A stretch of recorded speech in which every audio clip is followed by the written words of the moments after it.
Dot product, जिसे कि scalar product भी कहा जाता है, क्योंकि इसका रिजल्टेंट जो होता है वह स्केलर होता है, इसलिए इसे स्केलर प्रोडक्ट भी कहा जाता है।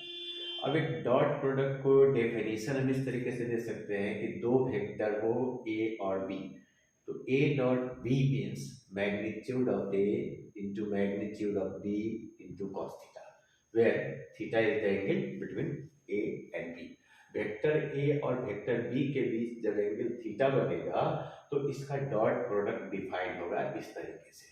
अब आप यहाँ देख रहे हो कि कॉस थीटा, चाहे थीटा कोई भी एंगल हो, कोई स्केलर क्वांटिटी ही देगा, मैग्नीट्यूड भी स्केलर क्वांटिटी और इसका भी मैग्नीट्यूड स्केलर क्वांटिटी, तो इसका रिजल्टेंट क्या होगा, एक स्केलर क्वांटिटी होगा, इसलिए डॉट प्रोडक्ट को स्केलर प्रोडक्ट भी कहा जाता है।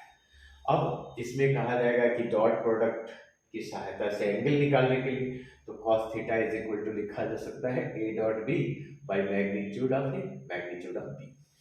अब हम अच्छी तरीके से जानते हैं कि cos में 90 डिग्री का वैल्यू, cos 90 का वैल्यू क्या हो जाता है, जीरो हो जाता है।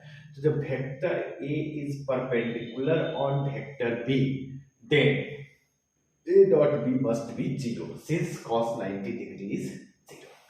अब यहाँ पर हम एक वर्ड यूज किए हैं, product of orthogonal unit vector. Orthogonal is the synonym of perpendicular, and perpendicular unit vector हम आपको पीछे के वीडियो में समझा दिए हैं कि x axis, y axis, z axis, they are perpendicular on each other and it's unit vector is i j k से। तो आप कह सकते हैं कि ऑर्थोगोनल यूनिट वेक्टर कौन कौन हो गया, आई जे के। अब यहाँ इनका प्रोडक्ट हम आपको समझाते हैं। आई डॉट आई का वैल्यू निकालना है तो इस फॉर्मूला की सहायता से आप कह सकते हैं magnitude of i, magnitude of i और इनके बीच का angle cos 0 degree, theta is 0 degree. cos 0 का वैल्यू क्या होता है 1, चूंकि यह यूनिट वेक्टर है तो इसका भी मैग्नीट्यूड 1, ये भी यूनिट वेक्टर है तो इसका भी मैग्नीट्यूड 1, तो इस तरीके से इसका प्रोडक्ट क्या हो गया 1 हो गया।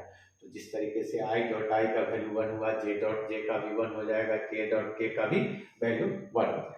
अब हम डिफर ऑर्थोगोनल वेक्टर को लेते हैं तो डिफर में क्या हो गया आई डॉट जे लेते हैं, तो इनके बीच का एंगल कितना हो गया 90 डिग्री और मैग्नीट्यूड इसका क्या है 1, तो इस तरीके से हम कह सकते हैं कि I dot J, J dot I, ये जो भी है इन सारे का वैल्यू क्या हो जाएगा 0 हो जाएगा, सबका वैल्यू क्या हो जाएगा 0 हो जाएगा।